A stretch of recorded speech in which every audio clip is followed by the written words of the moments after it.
Hi everyone, this is Claire and today I'll be covering a project analysis on Robertson Opus. So this is one of the 999-year projects that you can find in the River Valley area or Robinson area in the second half of this year. We have kind of entered into a phase where there are a lot of city projects coming up in the new launch segment. One Marina Gardens is one which I've done a project analysis on.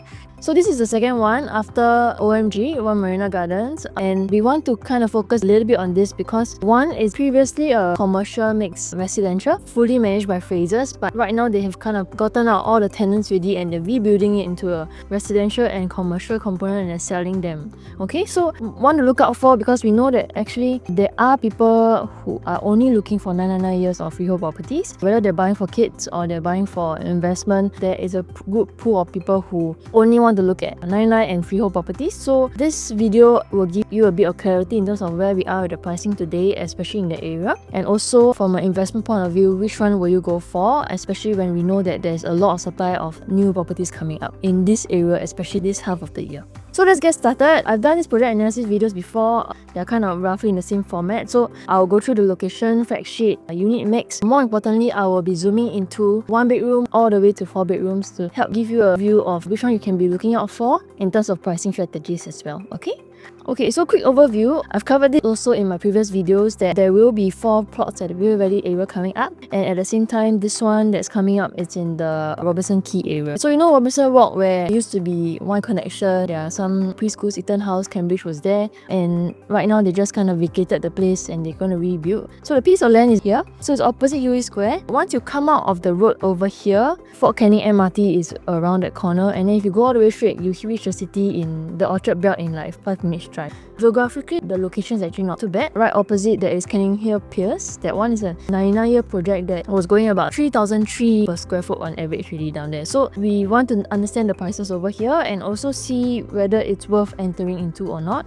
Separately, there are 4 more plots over here, 1, 2, 3, 4, and this is Rive that has already been launched already. These pieces of land were sold kind of back to back like in a year. So what we'll be seeing is after Robertson Opus launches, which is coming next month, River Green will launch next by Wing Tai, then followed by Promenade Peak, which is over here. This is a 63-story height building because out of all these 4 plots, this plot ratio is the highest. Okay, then followed by either Zion Road Parcel A by CDL or this plot by Guaco Land over here. So out of all these plots, Guaco Land's land bid price is the highest. We will also want to see based on freehold price, right? What are you getting? And based on 99 year, which is all 4 plots, which one is a better deal out there? So today I'll be doing a project analysis on Robertson Opus, but I will also be covering all the detailed analysis for all 4 projects coming up later in the year. So some of them might be a later part of this year, some of them might follow through to next year instead. Okay, so location wise, it's a 5-minute walk to Fort Canning MRT and also the park. It's a 2-minute drive to Orchard Belt and it's along the Singapore River. In terms of location, there are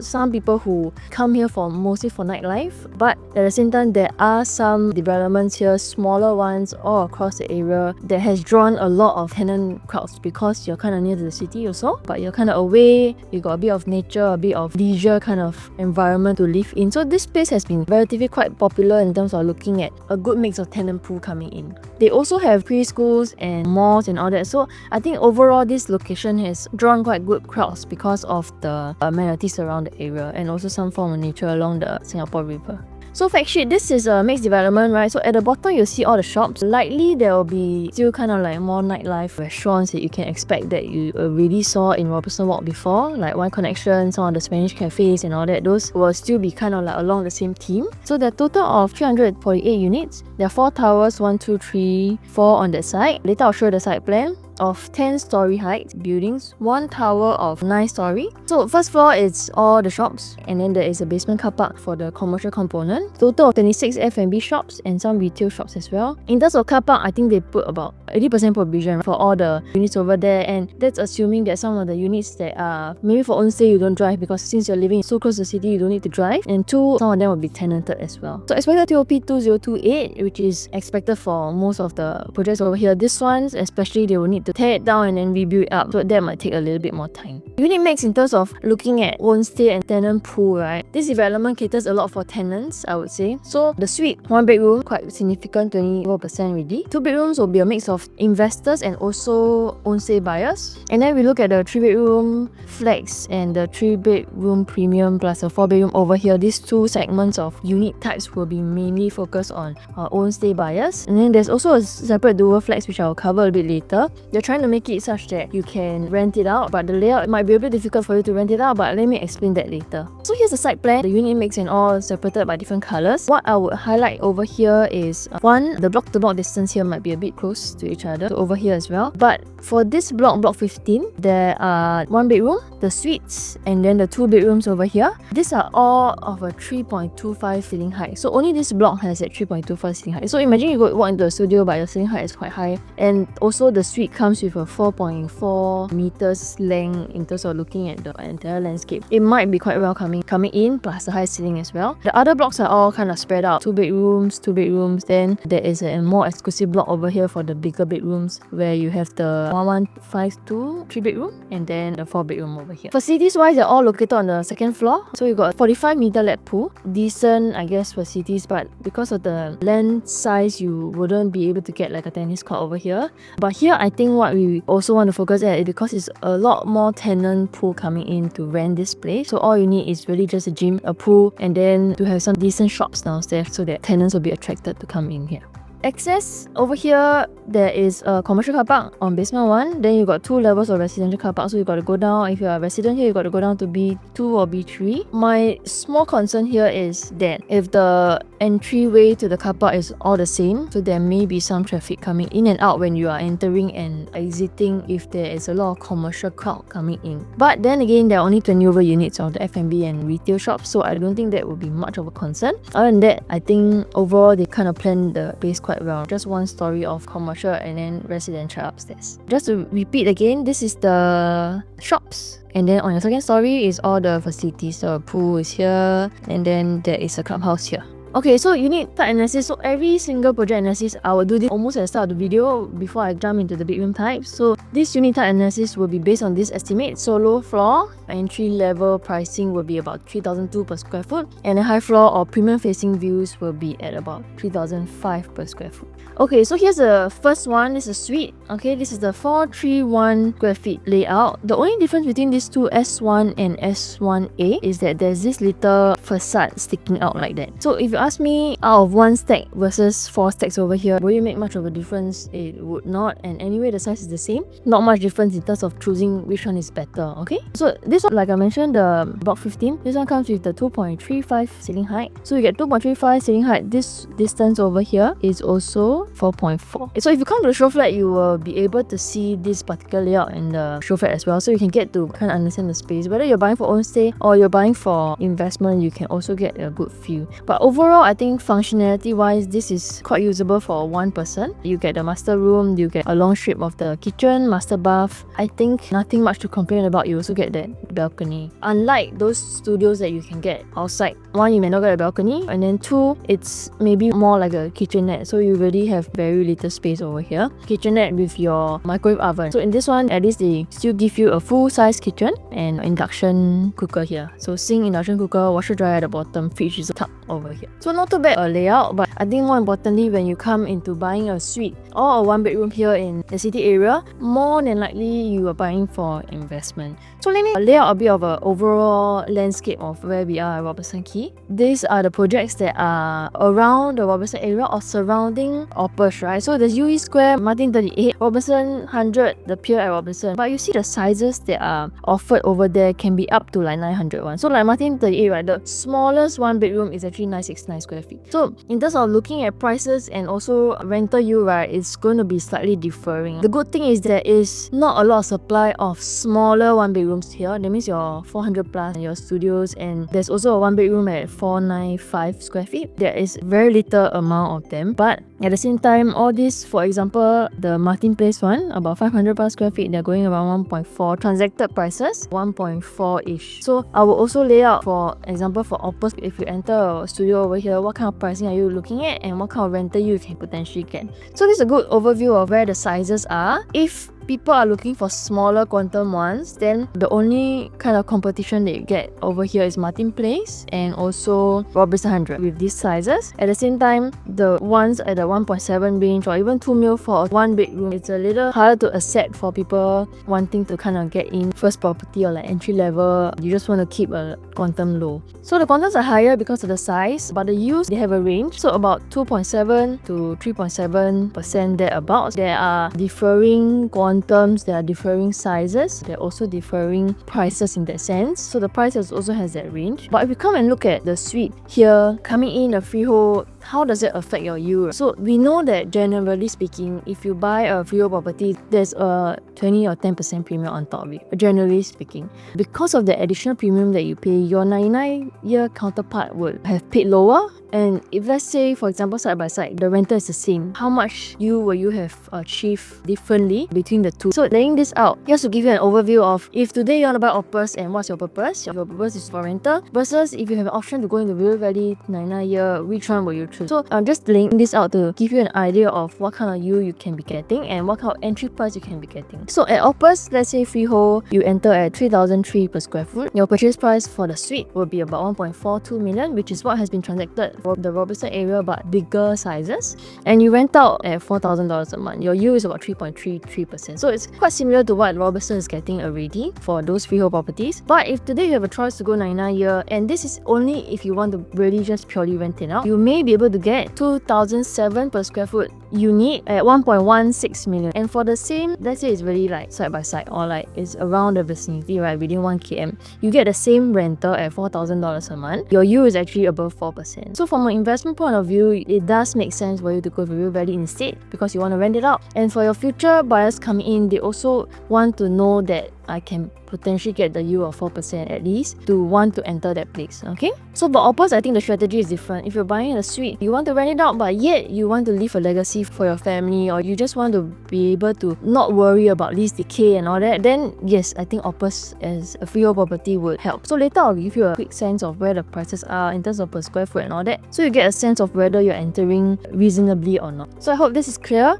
So the other concept and thought about it is looking at, if let's say we were very one bedder, if potentially you can get it at about 1.3 million and your rental is about 3,008 to 4,000 a month, okay, your yield is about 3.5%. Potentially, maybe if the entry point is lower, your rental is a bit higher, you can get about 3.7%. Let's fix the River Valley rental at about 3.5 to 3.7%. Versus if you want to buy a one bedder for rental, just purely for rental purposes, right, you see that actually in Marina Bay, just down south, slightly outside of the city, in Marina Bay, you can get the same price, one bedder, 500 over square feet, about 600 square feet. Your rental is actually much higher, and that makes your rental yield straight away jump to 4.6%, and that is quite significant from an investment point of view. I can get 1,000 more rental a month for the same entry price. So what is the kind of main concept that I want to share over here is, apart from looking at supply, we need to know where the demand is coming from before deciding to go for a one bedroom for investment. So the thought process is understanding, are you coming in to a place where there is a lot of supply of one bedroom, or are you coming into a place where there is a little supply of one bedroom to make the first layer of decision. But the second layer of decision is, if I come into a place where there is a little supply of one bedroom but there is zero demand, so then that doesn't make sense at all. Okay, so let's take a look at these two places, River Valley and Marina Bay, just to kind of lay out a bit of landscape over here.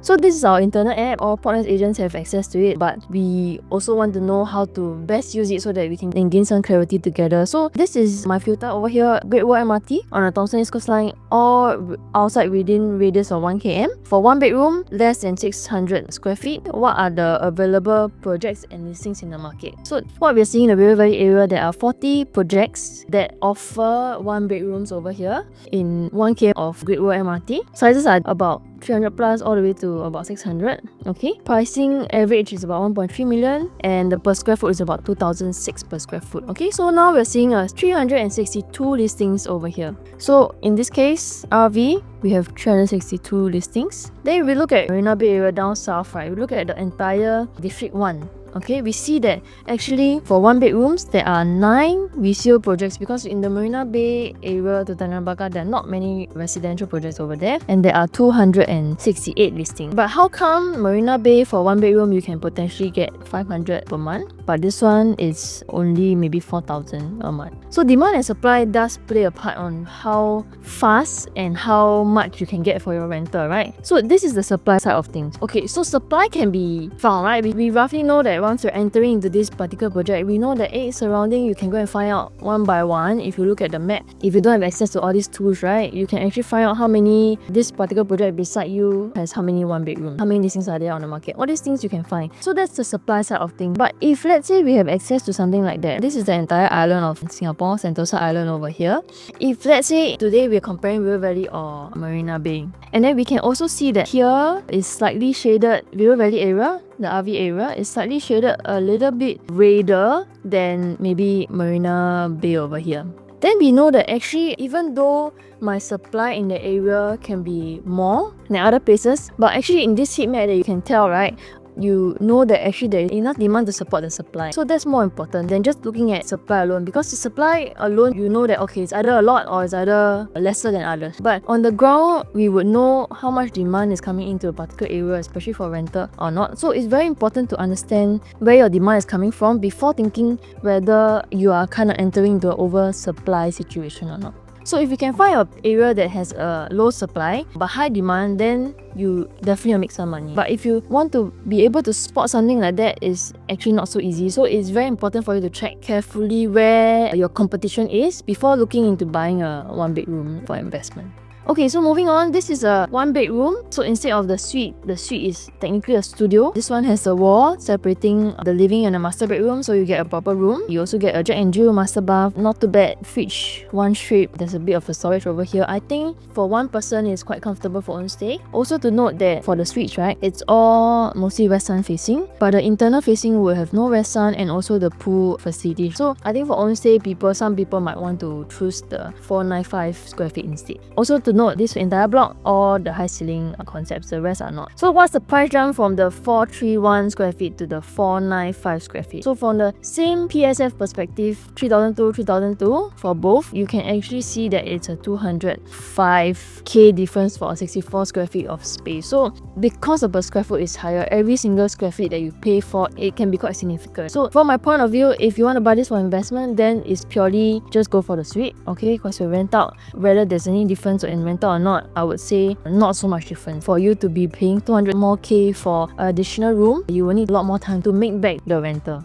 So 2 bedrooms, there are 7 different layouts, so I will go through them one by one, starting from what I most prefer all the way down to the least preferred. Okay, so there are a couple of reasons to this, and there are mostly reasons that own stay buyers would look out for. So that would mean that if you enter today at the particular layout, you want to know that somebody coming in looking for a 999-year or freehold property in the city will appreciate this kind of layout staying in the unit. So layout and price will enter both play a part here because they are still differing sizes over here. Okay, so this is my most preferred 2 bed 2 bath. Why? This is actually on the high ceiling one. Okay, so 3.25 meter ceiling height on the corner over here. The reason why it's most preferred is because at the corner, right, they can afford to put windows in all areas. So kitchen got window, bathroom got window, both bathroom got window, and it's a standard very livable area with enclosable kitchen. And then you got a place to put the dining here without thinking about like, oh, if your people from the bathroom come out can see the dining area, that kind of thing, right? So it's a very conventional layout. But the main thing why I prefer this is purely because of the windows and the enclosable kitchen, and because it's at the corner as well. Second most preferred will be the 689 square feet. They are both kind of situated in the middle of the stacks over here, so there's not the high ceiling units. They are facing outside over here. This is a dumbbell concept, but it has that enclosable kitchen as well. For own stay people looking at coming in to buy a freehold property in the city, then this one would still draw quite a lot of crowds. Okay, so this is 689 square feet. Okay, so if you want to choose, right, these 2 most preferred ones, if let's say today you're looking at 2 bedroom, you've seen this video, you just want to focus on these 2 layouts, right? 1721 square feet with the windows everywhere, with the bathroom and the kitchen, high ceiling, versus the 689 square feet normal ceiling, the enclosable kitchen but no windows on each side. So what you're paying here is, if you look at comparison between the 2, because the difference in sizing, you're paying about 100k more for windows and high ceiling. The question is it worth it or not? So for this amount per square foot, I would say I will go for this one, because I know that for future people coming in, they will appreciate this kind of layout and be willing to pay a bit more, and 100k is still quite reasonable in that sense. But this is a more realistic view for you to understand when going into the queue, right? You know that 721 square feet, same per square foot, 689 square feet, same per square foot. Which one should you go for? So the answer here is quite clear. For me, I will go for the bigger one, okay? That is the most ideal situation where you compare them, the 2 per square foot is the same. But when you go into a queue, you realize that actually some of the transparency of prices are not there. So more importantly, you need to be able to discern this is what kind of per square foot you're entering into. The other unit, for the next best unit, what kind of per square foot you're looking to. So scenario 1 is just now what I mentioned, is that if let's say it's 100k difference over here for same per square foot, I will go for this one. But if scenario 2, let's say the per square foot difference is like significantly different, you get this one, maybe the demand is high, your queue number is not so good, people have already taken that at maybe 3,000 per square foot, and then today your only option next is only 3,004 per square foot, and you're entering at 2.45 million. And let's say you're going to queue setting the budget of 2.5 million going in to buy this 2-bedroom at Opus, but at the same time you see that actually the 6981 dumbbell concept, also enclosable kitchen, is going at about 400k difference. So in this case, this kind of choice matrix, like looking at this pricing like that, I would go for this instead. Even though you're buying the city, there are people buying this for investment, but like I mentioned, they just want to hold it because it's a freehold and a 9-year property. But I would think that for 2 bedrooms here in the strategy and looking at this is still lower entry price. If anything, the upgrade must be worth it and cannot be too extensive. And rental is not a super big part here because there will be people coming in for own stay to want to live near the city. Okay, so as a summary, if the per square foot is the same for both, I will go for the bigger one. But if the per square foot become more and more significant where the price gap is too high, like 400k over here, then definitely I'll go for the dumbbell concept. Still enclosable kitchen, but no windows. Okay, we move on to the third layout that I would recommend. This is the B4 layout at 721 square feet. This is quite similar to what we have at the first particular layout, but then because it's situated in the middle of the stacks, we don't have the window here, here, and anywhere here. So they're all with the natural ventilator and all that, which I honestly think is okay. With windows, definitely is more preferred. And the fact that the one with window is actually only one. So the ones here at the corner here are the ones with the windows, but the rest are all kind of situated in the middle. What I like about this layout is the facing is mainly because it's facing the pool, so you get a very good view and your block-to-block distance is not that near as well. So this is a normal conventional layout. The kitchen is slightly bigger as well over here. Okay, next is the 2-bed 2-bath. This is the only one that has the window situated at one small stack over here, but they don't have the enclosable kitchen. So there's a small window over here that leads out to the AC latch. There's window over here and a master bath and a second bathroom as well. But if you ask me, an enclosable kitchen for own stay buyers would be a bit more ideal. For renter, I think it doesn't matter because if you're renting out, the tenant doesn't really care if it's full enclosable kitchen or not. Okay, next is the 2+ study. 2-bed 2-bath as well. It's also a dumbbell concept, enclosable kitchen, but no windows. This is actually, here is the furthest block-to-block distance. But then if you look on the left and right, you can actually see some of your neighbors over here, but you get the full view of the facilities. So why they put this 2-bed 2-bath facing the pool with the widest block-to-block distance, right? I think it's because it's going to bring in that premium on top of the 721 2-bed 2-bath. So for the additional study, you may be paying a lot more. So I think this one, you have to be very careful looking at how much more you're paying for the additional 22 square feet of space before you decide whether you want to enter this or not. Okay, moving on. B3 710 square feet. This is the more like the least ideal one. One, because the block-to-block distance is quite close over here, and two, you walk in, the kitchen is kind of part of your walking in area. So some people, for this kind of concepts that they have, you walk in, is full kitchen on the both sides of the house, right? Sometimes they will enclose this if they want to do cooking, but then again, there is no ventilation for you to kind of like get the fumes out, so everything will be kind of trapped over here. So this will be the least ideal one, I would say. And also, if you look at the layout over here, there will be bedrooms facing like very close to different blocks. So I think this is the least one in terms of privacy in the rooms as well. Okay, lastly, this is the 721 square feet. You see it in the B3 layout if I'm not wrong. Also full open kitchen concept. You maybe can do one island top. That is the modular kind where you can shift it here and then for dining, or you can shift it over here or to the balcony even. But the only difference here is that the AC latch is outside your bedroom too. So if you want something that your bedroom too is like you can get the full length windows, then try to avoid this one.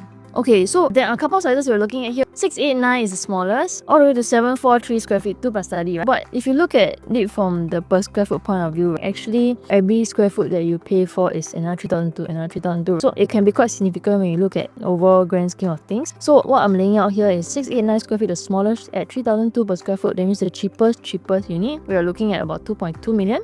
Okay, all the way to the largest, and at a bit of a higher per square foot, we're looking at about 2.6. So if your range is between 2.2 to 2.4, then try to select the 689 square feet or the 721 square feet that I recommended. I think is the B1 or the B2 layout if you want to keep that quantum below the 2.4 mark. But if it gets to 2.5 and above, then I think it's important to know, one, what kind of layouts are left over for you to choose from, and two, is it worth it to go for the 743 square feet, the one in the study? Are you paying a lot more for the extra space? Okay, so just to give you a good overview, that the difference will be about 400k for the 2-bedroom units. If you're buying this 2-bedroom for investment, that means you want to rent it out, I would think for the smallest 2-bed 2-bath versus a 2-bed plus study, whether people will pay a little bit premium for one, a better facing, or two, a slightly bigger size and additional study. I would say very minimal, $100 to $200 difference. So from a rental perspective, I would say go as small as possible. If you can, go as low quantum as possible, versus if you go to the highest one at 2.6, for example, over here at your rental at 6,000 per month, I just buffer another $200 up. Your rental yield is actually not that great. You can actually get better options, freehold options that are giving you better yield in that sense. So I think there must be some place where you cut off and realize that actually there are other options out there in the market that can give you the better use in that sense. But if you have a good Q number, you can potentially enter something like the 2.2 to 2.3 million range. Then I think rental use perspective for a freehold property is not too bad.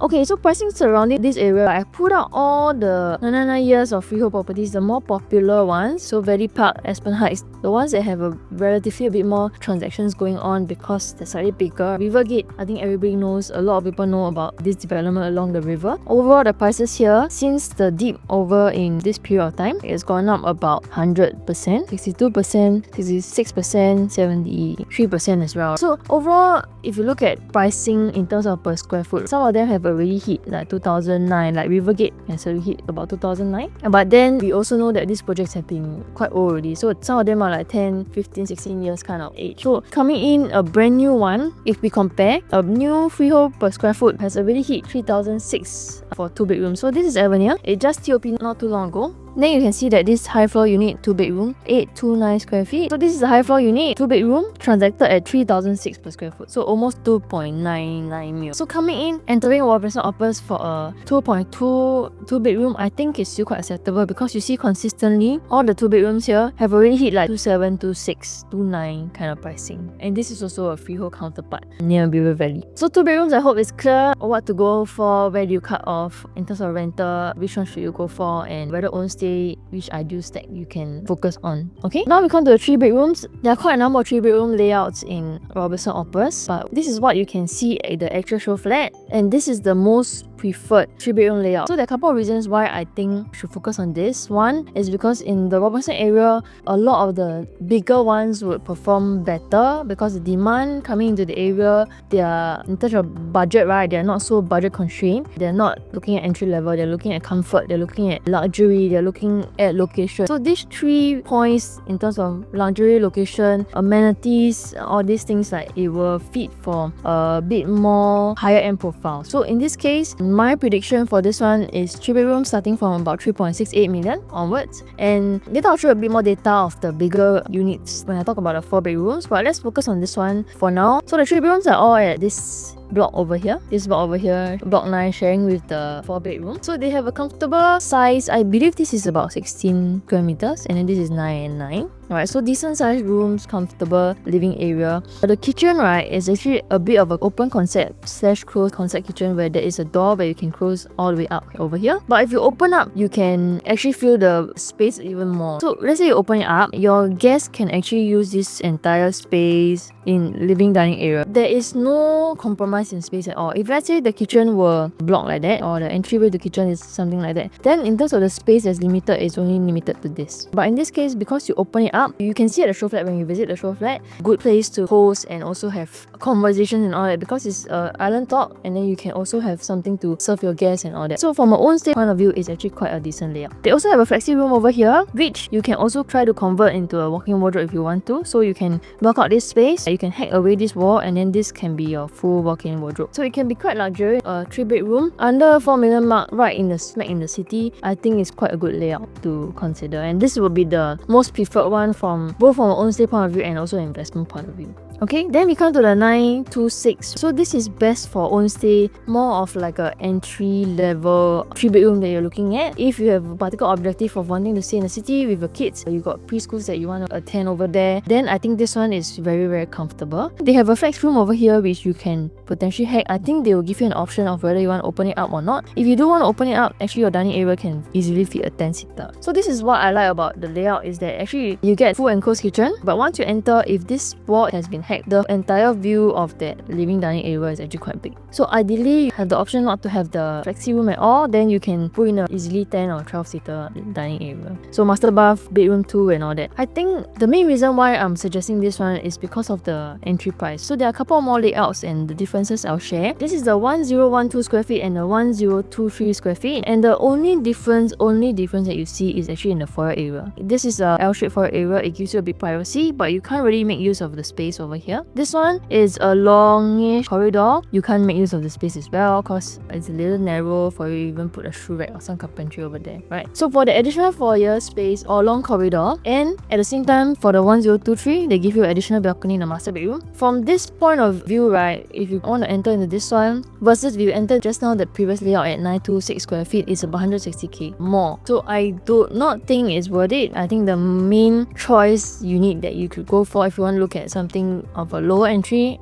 at 3 bedrooms will be the 926 square feet. So this one, 1044, it has a little bit more privacy. There is even a longer foyer where maybe you can put something over here in terms of storage and shoes and all that. I also have the balcony on the side. But like I mentioned, if you want to really just look at a 3-bedroom over here, then I think the 926 one would be the most ideal. This one also has the flexibility for you to hack. But in terms of the sizing, like whether the living area over here, this area is about the same. So not much difference. The only difference is really in the foyer and whether you could an additional balcony or not. Now we come to the 3-bedroom DuoFlex. So this is a little bit complicated part. So this is the 990 square feet and this is the 1023 square feet. The differences are quite marginal, but let me just cover the whole concept about building this DuoFlex. Why do they call it DuoFlex and not Duo Key? It's because there is no foyer coming in and then you got a studio and 2 bedrooms on each side. They actually have more of like a co-living concept. So the 2 ways to do this, right? One is you block out this area, you enter into this, tenant 1 goes here for the 2 bedrooms, and then you have another door here, tenant 2 goes into this. But then in this concept, the tenant 2 has no kitchen at all. So nothing to wash, only toilet to wash the stuff. There's no kitchen at all. And then you get the 2 bedrooms. The tenant 1 gets the full kitchen. Or you can actually do a co-living concept where you block out this one, you block out over here, and then you got tenant 1 over here coming in to the 2 bedrooms, and then has a shared kitchen, and then tenant 2 going to the studio, but also can come out and have access to the kitchen. So there are a couple of concerns over here. One, the aircon latch is actually over on this side. So this aircon latch will kind of disrupt the position of the door and all that. So you can kind of reposition it to this area. But honestly, it's just a little bit odd from a dual key concept to a DuoFlex concept. Because if I got a dual key concept, I can show you rent it out. I don't have to do any work, no partition walls and all that. But this one is quite special in a sense where I need to be able to do some works and kind of reconfigure. Even the wiring and all that needs a little little bit more work, which is more cost on your end. So the question is it worth it or not to go for a DuoFlex and maybe change it to like a studio over here and then a 2 bedrooms to rent out? Okay, so let's take a look at the rental potential over here. So if today I do the work, I spend about 10k lah to do the partition walls, I reconfigure the air cons, I change everything, I make into something that is a bit more co-living concept, and this way if I rent it out to 2 different tenants, the rental yield is about 3%. So 3%, I guess it can potentially be more, but the reference points here is a bit hard to determine because the rental around the area are more for bigger sizes. Coming in as a, let's say for this one, it's like maybe a 300 plus square feet space, and then the 2 bedrooms over here that if you don't count the kitchen is maybe about 500 square feet of space, and then you get a shared kitchen somewhere. So it doesn't feel like you're renting a studio on your own or a 2 bedroom on your own as well. So I've kind of marked the rental down a little bit, so you can get potentially about 3%. If you ask me if I can go for another 2 bedroom unit with a higher rental yield, I don't have to pay so much, up to 2 million, then I would go for those options then. Then lastly, we come to a 4 bedroom. So it's 1539 square feet. You see that actually in the River Valley area, if you want to look for 3 bedroom onwards, right, you see the sizes are actually 1258. You got 1173, that kind of sizing. But you also got all the way up to like 1711 kind of 3 bedroom layout. So this 4 bedroom layout comes with a home shelter, yard, full size kitchen. You got that portrait living dining area, but it's quite wide, so it's quite welcoming. You also have a junior master on the side and a walk-in wardrobe in the master bedroom. So I think for a 4 bedrooms living own stay buyers, I think it's very comfortable. What they also allow you to do is you can also hack down the 4th bedroom and then you can make a very wide living dining area. So if you hack down this, then your living dining area becomes very wide, and then you got more like dining space over here. So I think for hosting is perfect. If you do bake a lot or cook a lot, you can also afford to build an island top over here and walk in living dining area. So I think it's quite comfortable for a 4 bedroom. Even 3 bedrooms you see in the River Valley area, you also get the 1005 kind of square feet. So it might be good to convert this to a 3 bedroom.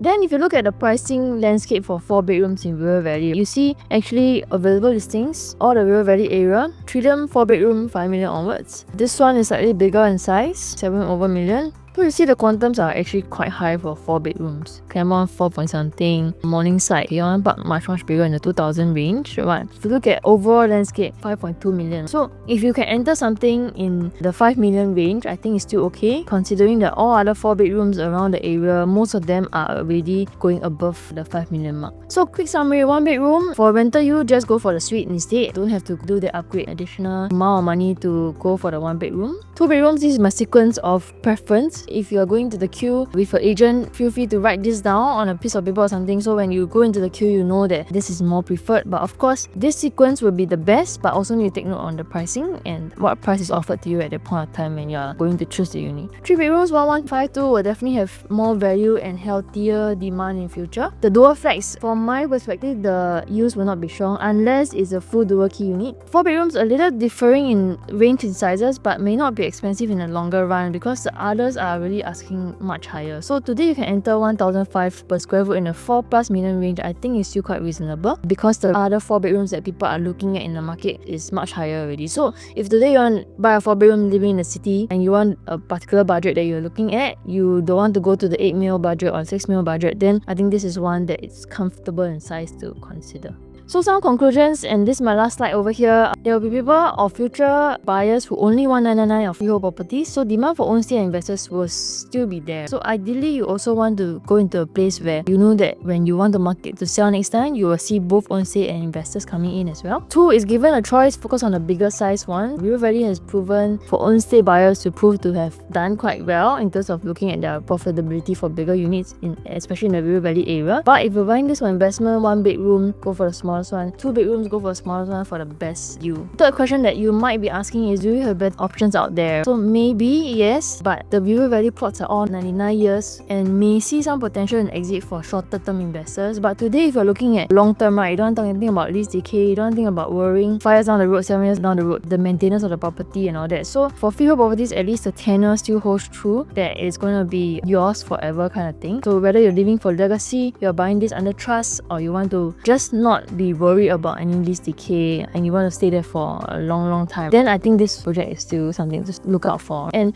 also, I think if you compare Opus and the rest, I think you can tell that the furnishings might be different. For Opus, they really give some premium furnishing. So if you're free, go and check out the show flat. If you are interested to check out the show flat with me, I can also happy to bring you around. This is my contact number. You can also pause this video to WhatsApp me directly and also follow me on my socials as well. Okay, so I'll be doing all project analysis for all 4 River Valley plots coming up, so feel free to look out for them. If you want to find out more or you have any questions about my video today, feel free to just WhatsApp me directly, and I'll see you in the next one. Bye bye.